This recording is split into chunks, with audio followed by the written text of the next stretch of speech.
menyatakan bahwa ada pihak yang sengaja mendorong agar aksi murni ini berubah menjadi sebuah tindakan yang melawan hukum begitu. Kita bahas bersama dengan Mas Jayadi Hanan, Direktur Eksekutif LC yang telah bergabung bersama kami di Breaking News Kompas TV. Bang Jayadi.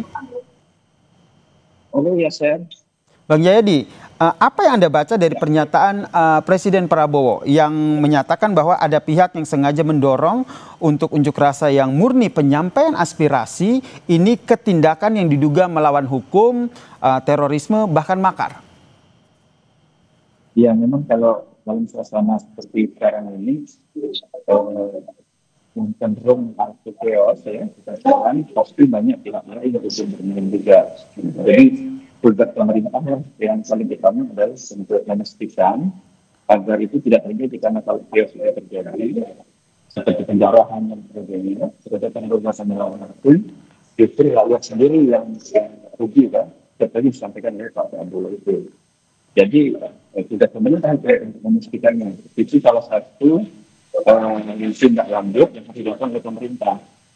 Selain seperti yang disampaikan oleh Presiden tadi, bahwa tuntutan masyarakat yang menginginkan agar pemerintah itu memperhatikan lebih konkret gitu, apa yang menjadi tuntutan-tuntutan yang disuarakan oleh masyarakat selama beberapa hari ini itu dipenuhi gitu. Jadi apa yang penting itu tindak lanjut setelah ini. Kalau ada pihak yang menurut pemerintah melakukan kekacauan dan merugikan rakyat, itu harus ditindaklanjuti oleh pemerintah tanpa mengesampingkan fakta bahwa kejadian beberapa hari ini itu menunjukkan betapa pemerintah dan DPR, lembaga-lembaga politik itu mengalami kesenjangan di dalam melihat apa yang diinginkan oleh masyarakat. Jadi menurut Anda ini menjadi hal yang mendasar begitu ketika Presiden Prabowo menyatakan bahwa memang ada pihak yang memang ingin merubah ataupun menggeser murni aspirasi rakyat yang disampaikan melalui unjuk rasa ini ke tindakan yang melawan hukum dan juga makar ini? Ya, itu kan ekses. Jadi yang paling penting pemerintah memastikan bahwa tuntutan-tuntutan masyarakat itu dipenuhi dulu. Itu yang paling penting. Apa tuntutan masyarakat? Secara konkret kan beberapa sudah disampaikan oleh Presiden tadi ya. Misalnya tuntutan masyarakat itu tunjangan para pejabat termasuk DPR itu dikurangi atau yang beberapa diperhatikan masyarakat ditingkatkan. Yang kedua, beberapa tindakan-tindakan atau kegiatan-kegiatan masyarakat ini dipanggil. Tidak paksa terhadap situasi masyarakat yang sedang sulit itu ditunda dulu, seperti sampai seperti Prabowo soal kunjungan ke luar negeri, soal apa dan soal yang lain dari seluruh lembaga. Saya kira yang menjadi catatan bukan hanya DPR yang beberapa hal yang secara masyarakat, tapi juga pemerintah secara keseluruhan. Baik, Bang Jayadi, kalau kita lihat tadi setelah bertemu dengan sejumlah pimpinan partai politik, begitu kemudian juga menyampaikan sejumlah hal termasuk yang tadi kita bahas, sekarang masih tengah berlangsung rapat kabinet, bisa dikatakan rapat kabinet mendadak begitu. Menurut Anda, apa yang tengah digodok dalam rapat kabinet ini? Yang pertama, saya kira sudah benar ya sekuensnya. Pertama, Presiden bersama semua elit politik, pimpinan elit politik ya dalam 8 partai politik dan pimpinan semua lembaga politik negara tadi ya yang hadir, MPR, DPR, DPD ya, Presiden sendiri itu menunjukkan kepada masyarakat bahwa mereka bersatu dan mereka sudah sepakat untuk mengakui bahwa memang ada problem yang seperti disuarakan oleh masyarakat, dan itu mereka ingin mau melakukan tindak lanjut gitu. Nah, untuk tindak lanjut yang lebih konkret itu kan ditunjuk oleh masyarakat, tidak hanya janji. Kalau yang tadi kan masih janji. Bagaimana jika janji itu tidak hanya betul-betul janji, lebih bersifat konkret, maka itu ditindaklanjuti oleh para penyelenggara negara yang berada di lapangan yang melaksanakan sehari-hari, yaitu para anggota kabinet. Karena itu rapat kabinet yang sedang berlangsung itu harus menunjukkan bukan hanya tindak lanjut dari apa yang dijanjikan oleh Presiden Prabowo dan Koalisi tadi, tapi juga langkah-langkah ke depan supaya tuntutan masyarakat itu berkurang, tidak lagi seperti sekarang.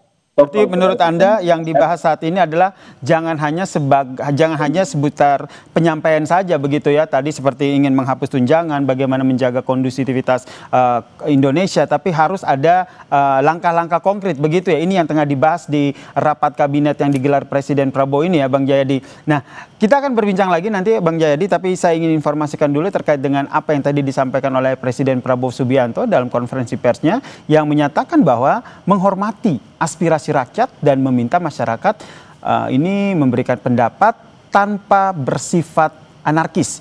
Ia memerintahkan kepada TNI, Polri untuk menjaga fasilitas umum serta menindak para pelanggar.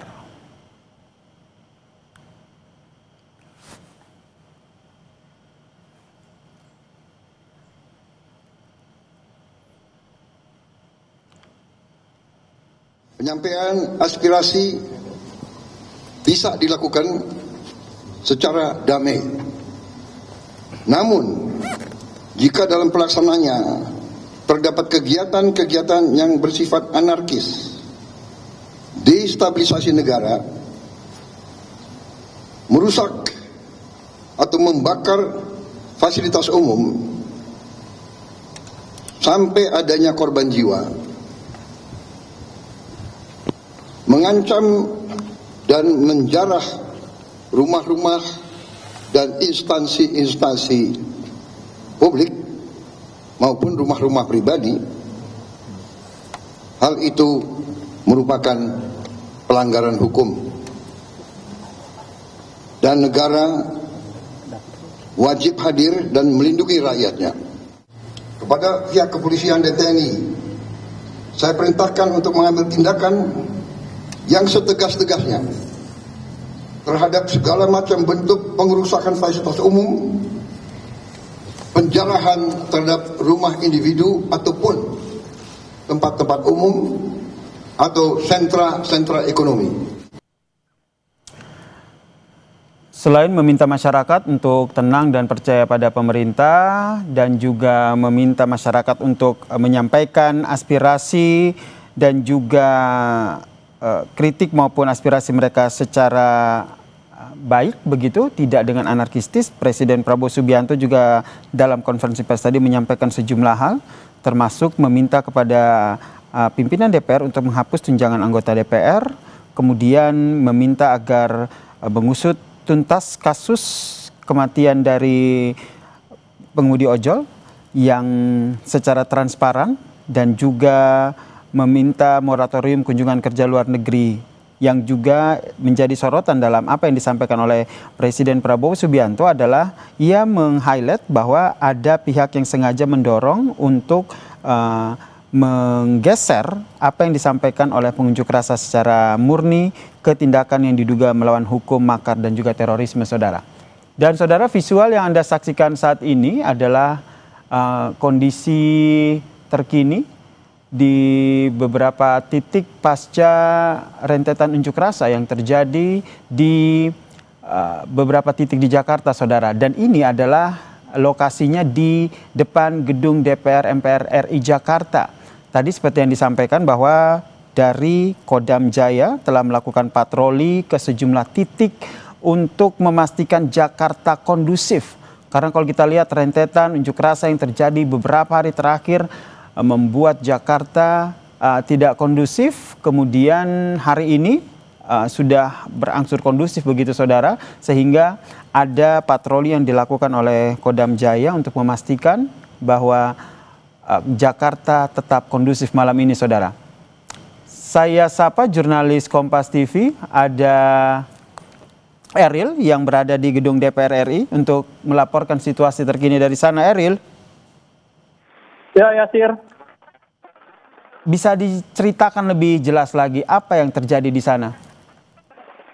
Ya, Yasir. Saat ini di depan gedung DPR RI, Yasir, tepatnya rombongan dari patroli di mana saat ini dilaksanakan, yaitu salah satu dari Polda Metro Jaya yang dimana memang sudah dilakukan pelepasan sejak sore tadi di Monas, dan saat ini merupakan gambaran dari rombongan patroli yang dimana nantinya diperkirakan akan ada Kapolda untuk melakukan tinjauan langsung ke DPR RI. Dan selain itu juga dikatakan sebelumnya informasi yang kami terima, patroli ini setidaknya menurunkan yaitu sebanyak 324 personil ya sih. Dan selain itu juga dibagi menjadi 3 kelompok yang diarahkan patroli ini kepada seluruh wilayah hukum Polda Metro Jaya. Di antara lain adalah Jakarta Utara, lalu Selatan, kemudian juga Barat, Pusat, dan kemudian juga Depok ya sih. Tentu saja patroli ini sebelumnya dikatakan untuk memberikan kenyamanan dan keamanan dari masyarakat khususnya di wilayah hukum Polda Metro Jaya ini ya Sir. Dan selain itu juga tidak hanya dari Polda Metro Jaya namun juga diberikan kepada Polres ataupun Polsek sekitar untuk melakukan pengamanan yang dimana dalam hal ini juga diimbau untuk pada masyarakat juga untuk saling jaga ya Sir terkait dengan hal-hal yang baru terjadi pada akhir-akhir ini ya Sir. Polri dan TNI gelar patroli memastikan Jakarta kondusif. Kalau pemantauan Anda di DPR, apakah masih ada massa begitu yang bertahan di sana? Hingga melihat dari pandangan massa di depan gedung DPR RI, untuk massa sudah tidak ada ya Sir, dan sudah terlihat untuk di area Jalan Gatot Subroto ya Sir. Walaupun memang di depan DPR RI ini masih dilakukan penutupan, tetapi situasi sudah kondusif ya Sir. Yang dimana memang dari polisi, stakeholder lain seperti TNI dan Pemprov DKI juga ditugaskan untuk melakukan penjagaan dan patroli. Tentu saja hal ini juga untuk menambahkan keamanan ataupun kenyamanan bagi masyarakat sekitar, terutama saat melakukan aktivitas kegiatan ya Sir. Dan selain itu juga ini dibagi menjadi 3 kelompok ya Sir, yang dimana kelompok-kelompok tersebut juga nantinya akan berpatroli dari wilayah hukum Polda Metro Jaya. Dan selain itu juga memang dikatakan dari Polda Metro Jaya bahwa setiap pasukan ataupun personil akan melakukan kegiatan mereka sesuai dengan SOP yang ada. Ya sih. Baik, ini TNI dan Polri gelar patroli pastikan Jakarta kondusif, dan ini tentu saja tidak menjadi tugas TNI Polri juga ya, tapi tugas kita bersama nih pemirsa untuk tetap menjaga Jakarta agar kembali kondusif. Eril, apakah hanya ada di DPR atau ada titik-titik lain yang juga menjadi pusat ataupun konsentrasi dari TNI Polri untuk berjaga untuk mengantisipasi adanya unjuk rasa susulan begitu? Ya Sir dan saudara, memang informasi yang kami terima sebelumnya bahwa skala patroli ini dilakukan yaitu dibagi menjadi 3 kelompok ya Sir. Yang pertama adalah wilayah kelompok, yaitu yang bergerak nantinya dari wilayah hukum Jakarta Utara, kemudian ke Jakarta Timur dan Jakarta Pusat. Kemudian untuk kelompok yang kedua ya Sir, yaitu adalah Jakarta Barat dan Jakarta Pusat serta Jakarta Selatan.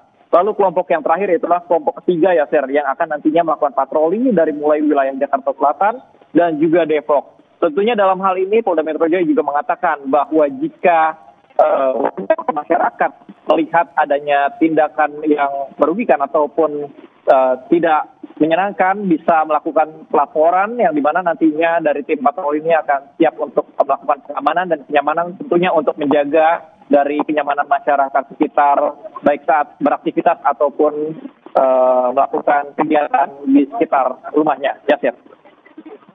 Baik. Terima kasih Eril Wiranata atas informasinya dari gedung DPR MPR RI Jakarta, memantau bagaimana TNI Polri yang menggelar patroli demi memastikan Jakarta kondusif. Tadi ada 3 rute yang dilakukan untuk melakukan patroli ini. Rute pertama itu dari Jakarta Utara menuju ke timur, kemudian berakhir di Jakarta Pusat. Lalu rute yang kedua dari Jakarta Barat menuju ke Jakarta Pusat dan Jakarta Selatan. Dan rute terakhir dari Jakarta Selatan menuju Depok dan sekitarnya. Tentu saja tujuannya adalah memastikan Jakarta kondusif pasca rentetan unjuk rasa yang terjadi pada beberapa hari terakhir yang menyebabkan kericuhan dan kerusakan sejumlah fasilitas.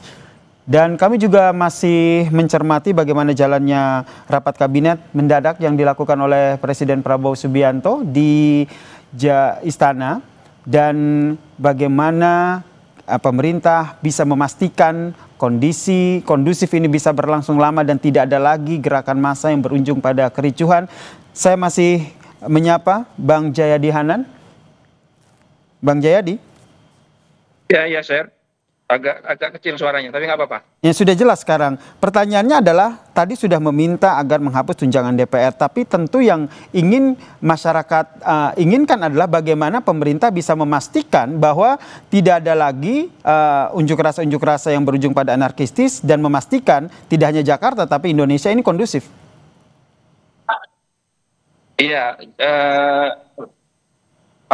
itulah saya kira tugas dari pemerintah ya untuk memastikan penyampaian aspirasi masyarakat itu kemarin kan berujung anarkis antara lain karena tindakan aparat ya, dipicu oleh tindakan aparat yang menimbulkan kematian salah seorang Budi Ojol itu. Jadi harus dilihat sumber-sumbernya itu secara tuntas gitu, supaya bukan hanya tuntutan masyarakat ke depan yang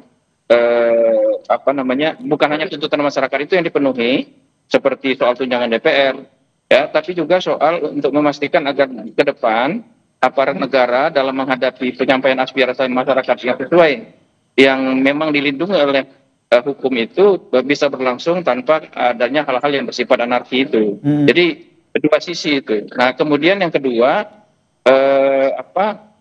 yang penting itu pemerintah memastikan agar akar masalah yang disampaikan oleh masyarakat itu, misalnya soal tunjangan DPR itu kan cuma salah satu gejala saja. Problemnya adalah pada bagaimana sistem penggajian tunjangan untuk pejabat-pejabat negara yang terlalu jauh jaraknya dengan masyarakat. Yang kedua adalah bagaimana mereka berkomunikasi dengan masyarakat tanpa terkesan bahwa mereka flexing gitu. Itu yang membuat masyarakat makin tidak terima kan. Lalu soal kepekaan situasi masyarakat secara ekonomi sekarang memang sedang sulit di mana-mana.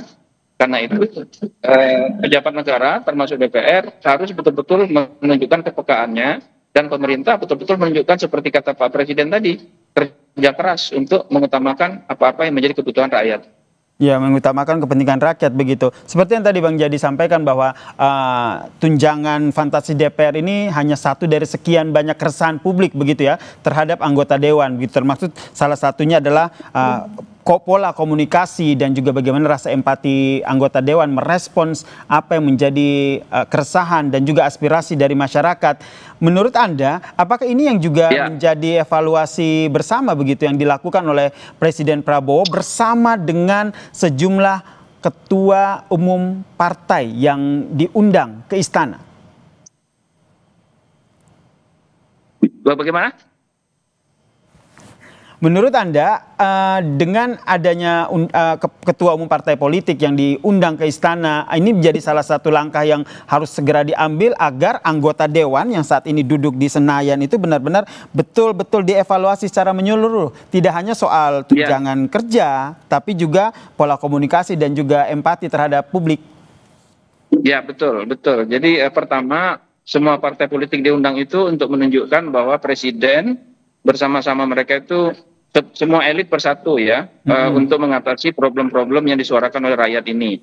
Yang kedua itu betul untuk memastikan bahwa anak buah anggota-anggota partai politik ini bisa diingatkan secara langsung oleh para ketua umumnya, karena bagaimanapun mereka itu wakil rakyat, tapi sehari-hari kan mereka antara lain dikontrol oleh ketua-ketua partai politik itu.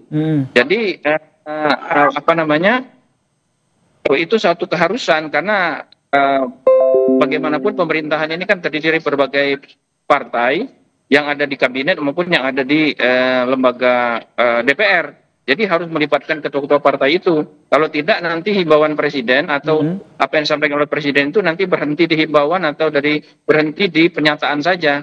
Tidak ada eksekusi, tidak ada follow up-nya begitu ya. Nah, salah satu follow up yang sudah berlangsung, yang tadi sama-sama kita saksikan juga adalah sejumlah partai politik akhirnya sudah menonaktifkan anggota DPR-nya.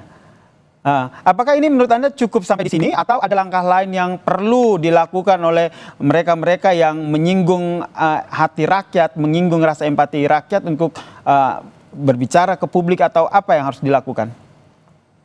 Ya, yang harus dilakukan adalah mengevaluasi secara menyeluruh, ya, bagaimana kontrol terhadap kinerja anggota DPR kalau di DPR ya, supaya mereka terlihat bekerja oleh masyarakat, menunjukkan baik masyarakat di dapil masing-masing maupun di masyarakat secara nasional. Yang kedua, saya kira partai-partai politik harus mengevaluasi secara menyeluruh bagaimana pola mereka berkomunikasi dengan masyarakat. Ya, anggota-anggota DPR itu harus betul-betul paham bahwa berkomunikasi dengan masyarakat itu tidak mudah.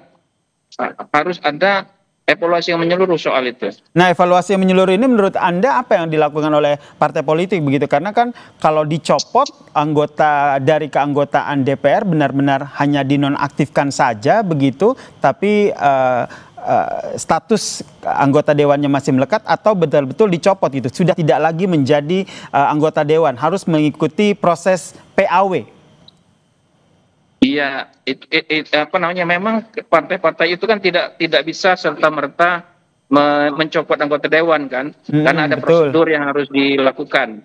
Dan belum tentu nanti penggantinya sama kan, penggantinya lebih baik gitu. Jadi ke depan yang harus diperbaiki adalah sistem rekrutmen yang harus diperbaiki ke depan, seperti yang sudah sering kita dengar selama ini. Jadi menurut Anda PAW ini terlalu jauh begitu yang akan diambil oleh masing-masing partai politik ini ya? Iya, pertanyaannya apakah itu akan menyelesaikan masalah atau tidak itu ya? Karena tetapi saya kira sebagai bentuk hukuman terhadap, karena mereka menjadi picu dari problem beberapa hari ini, kerusuhan ya, situasi tidak kondusif selama beberapa hari ini, saya kira memang harus ada hukuman yang sifatnya membuat jera gitu. Oke, hukuman yang membuat jera para anggota dewan yang akhirnya meresahkan hati rakyat sehingga berdampak pada unjuk rasa yang begitu masif yang berujung pada anarkistis. Ini yang masih akan kita bahas ya, Bang Yadi. Tetaplah bersama kami di Breaking News Kompas TV.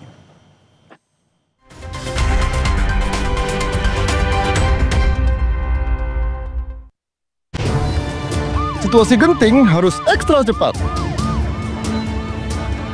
Aduh, sakit kepala. Bodrek, cepat redakan sakit kepala, gak pakai lama. Sakit kepala berat, nyeri. Andalanku Bodrek Extra. Bodrek dengan Smart Formula. Cepat redakan sakit kepala, sakit gigi, demam, dan nyeri. Dapat diminum sebelum makan tanpa ngantuk. Bodrek dengan Smart Formula kalahkan sakit kepala dan nyeri, terus menangkan harimu. Aku sering melihat galon cuci ulang disimpan di tempat yang kotor. Jujur takut, bersih nggak ya untuk anak dan keluargaku? Kami mengerti kekhawatiran ibu. Untuk itu, Le Mineral menggunakan galon yang selalu baru agar terjamin kebersihannya. Le Mineral. Happy banget jadi ayah. Momen si kecil nyaman bermain dan bebas bergerak selalu ditunggu. Karena pakai Baby Happy, popok anti ruam yang daya tampungnya 500 ml. Yuk, pakai Baby Happy Body Fit Pants, popok anti ruam. Wingscare. Aku sering melihat galon cuci ulang disimpan di tempat yang kotor. Jujur takut, bersih nggak ya untuk anak dan keluargaku? Kami mengerti kekhawatiran ibu. Untuk itu, Le Mineral menggunakan galon yang selalu baru agar terjamin kebersihannya. Le Mineral. Situasi genting harus ekstra cepat. Aduh, sakit kepala. Bodrek, cepat redakan sakit kepala, gak pakai lama. Sakit kepala berat, nyeri. Andalanku Bodrek Extra. Bodrek dengan Smart Formula. Cepat redakan sakit kepala, sakit gigi, demam, dan nyeri. Dapat diminum sebelum makan tanpa ngantuk. Bodrek dengan Smart Formula kalahkan sakit kepala dan nyeri, terus menangkan harimu. Pas aku coba Le Mineral, seger banget, nggak bikin enak sama sekali. Benar, karena Le Mineral dari pegunungan terpilih. Setiap tetesnya melewati lapisan batuan alami, membuat airnya lebih sehat, lebih segar. Kayak ada manis-manisnya. Le Mineral.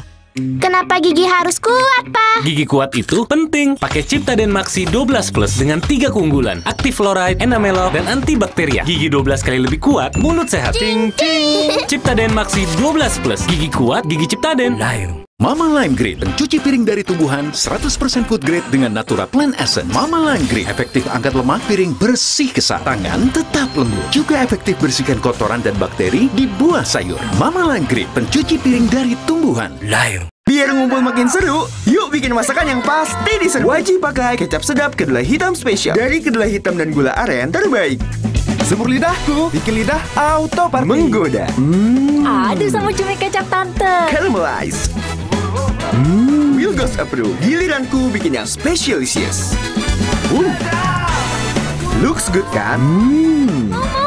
Taste good. Aromanya sedap. Kecap sedap kedelai hitam spesial. Looks and taste beyond good dari Wings Food. Pas aku coba Le Mineral, seger banget, nggak bikin enak sama sekali. Benar, karena Le Mineral dari pegunungan terpilih. Setiap tetesnya melewati lapisan batuan alami, membuat airnya lebih sehat, lebih segar. Kayak ada manis-manisnya. Le Mineral.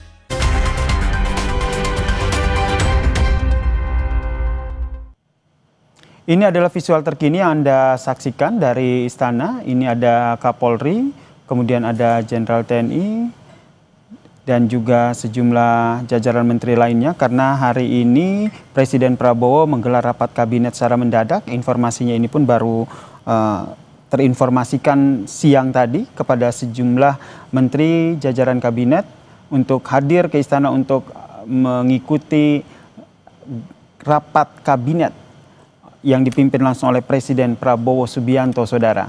Sebelumnya, memang Presiden Prabowo juga sudah bertemu dengan perwakilan ketua umum partai politik. Tadi juga sudah rapat begitu dan berdiskusi menyepakati sejumlah hal. Di antaranya adalah meminta agar DPR menghapus tunjangan anggota DPR dan juga meminta agar penyampaian aspirasi yang dilakukan ini tidak berlangsung ricuh dan berlangsung secara aman, dan meminta agar partai-partai politik ini bisa memberikan evaluasi yang baik terhadap kinerja anggota DPR-nya sehingga tidak lagi menimbulkan keresahan di publik, saudara. Yang kita nantikan tentu saja adalah konferensi pers yang nantinya akan disampaikan oleh Presiden Prabowo Subianto terkait dengan hasil rapat kabinet yang digelar secara mendadak ini, saudara, di Istana Kepresidenan Jakarta.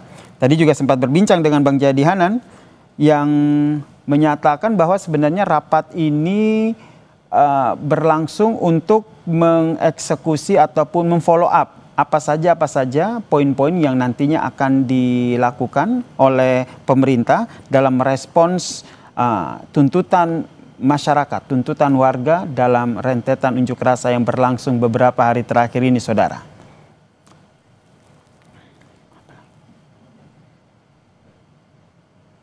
Kita juga memantau di titik lain, yaitu konferensi pers yang nantinya akan disampaikan oleh Kapolda Metro Jaya terkait dengan situasi terkini di Jakarta, saudara. Karena kalau kita lihat